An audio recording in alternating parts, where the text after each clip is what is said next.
Hello दोस्तों, नमस्कार, प्रणाम। हम लोग के यूट्यूब चैनल पे आप सभी लोग का स्वागत है। आशा करते हैं आप लोग स्वस्थ और मस्त होंगे।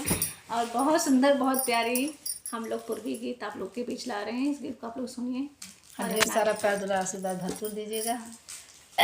चैनल पर नए चैनल सब्सक्राइब करिएगा। ये खांसी आ रहा, सारा आराम में नहीं हो रहा है। बिना रे गवाना के घर हमारा का कैला, बिना रे गवाना के घर हमरे अइला सैयाई का कैला।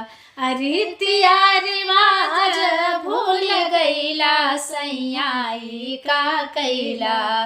रीतिया रिवाज भूल गईला सैयाई का कैला। कि सैयाई का कैला। कि सुहागे क साड़ी नाही चूड़ी कंगनामा।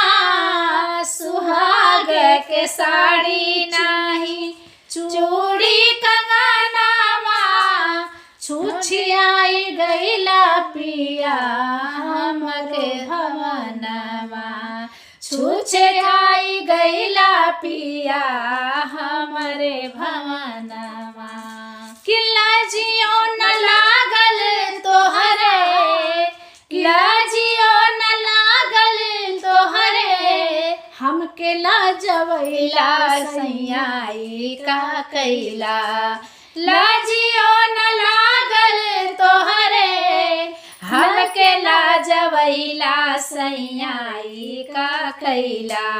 रीतिया रिवाज भूल गईला सैयाई का कैला। रीतिया रिवाज भूल गईला सैयाई का कैला।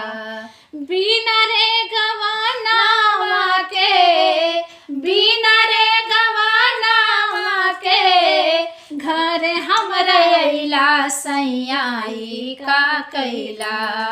बिना रे गवाना के, बिना रे गवाना के घर हमरे अइला सैयाई का कैला।